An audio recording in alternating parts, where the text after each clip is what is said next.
past weekend, the Kansas softball team traveled down to Oklahoma, and what you have all been waiting for, unfortunately, the Jayhawks fell 2 out of the 3 games. Saturday would be the Jayhawks' only W. Nick, take us through that game for us. Well, Kansas, like you said, traveled down to Oklahoma to try to put their own boomer in sooner.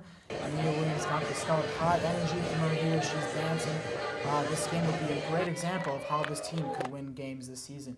All started well for the Sooners. Through 2 innings, Taylor Stevens was feeling it. She started out throwing 5 strikeouts. She gone times 5. Stevens provides her team with some good pitching early, but it all started going downhill for OU. An intentional walk to the captain, Chaley Brickey, loads the bases for Shannon McGinley. McGinley would have a shot to the left, and the left fielder would mishandle it with the ball rolling all the way to the outfield wall, scoring 2 Jayhawk runners. Jayhawks take the 2-0 early lead.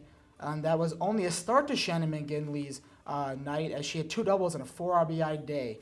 She's pumped up, and why shouldn't she? Had everything going right Saturday. McGinley up again in the 5th inning, but this time she won't have to swing the bat. Harley Ridling advances home on an illegal pitch by Stevens. Right after the illegal pitch, Ridling scores. McGinley finishes off her bat with a base hit, a clearing double. That double gave her 4 RBIs on the game. Taylor Dotson would score from 3rd, and Brickey from 2nd. KU bests Oklahoma in commanding fashion, 5-2. Decided to be the only win on the weekend for the Jayhawks against Oklahoma, as they took 2 out of 3 on their home field. Let's look at this very same game and some different aspects of good and bad. Kev, let's start out with you. Thanks, Nick. First, we're going to look at Daniela Chavez. She is their best offensive weapon. She has a very powerful swing and good base with her feet. It's a really powerful swing, like I said, but she doesn't have a lot of movement, which leads to power, but not timing. So here she strikes out because her leg kick isn't very noticeable and she has a small stride. She mistimes it. She swings early and under it, striking out. Let's look at KU's ability to play small ball. First, they get hit by a pitch twice, putting runners at 1st and 2nd. Then a successful bunt, and the runners advance to 1st and 2nd. 2nd and 3rd, excuse me. Then after they load the bases, the pressure is on now on the defense. One mistake in the outfield will allow for the runners to score, and that's what happens. OU misses the fly ball, and 2 runners score. Shannon McGinley hit the RBI single. She was looking for a pitch high that you can see there. She gets a pitch at shoulder height, and then you know where that goes from here with the double to right field.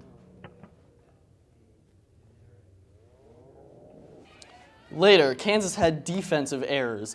OU plays really good small ball like Kansas, which puts the pressure on the defense. Taylor Dodson can't handle the high bouncer, allowing OU to score a run. Later, their small ball success continues, and OU pokes a single through the infield, scoring another one. However, KU managed to hold on 5-2 and win this game. Yes, all right, guys, so looking ahead at the softball schedule, top pitching matchup on Friday, Andy Formandy, just a standout girl. She has been all season against Jessica Elder of North Texas. And Elder, she's just as good. Has the lowest ERA on the team at 3.12 ERA, 12 wins, 112 innings pitched, and 7 complete games in 25 appearances. Yeah, but North Texas has great offense too. Kelly Escade has a team-high batting average of .423 and leads the team in home runs with 12, hits with 47, RBIs with 34, and runs scored with 36. We also have a top pitching matchup in the Georgia Tech series.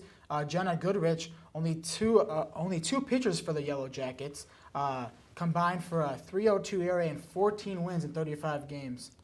Offensively for the Yellow Jackets, they will have Katie Cruzus, who leads the team in batting average with .317. She's also 3rd in RBIs with 10 and 5th on the team in hits with 20. So there will be really good pitching and offense in both of these matchups this weekend. Yes, definitely something to look forward to. Up next, one of our favorite spring sports here at the Playmakers, the Jayhawk Tennis Girls. We will be right back with that and much more.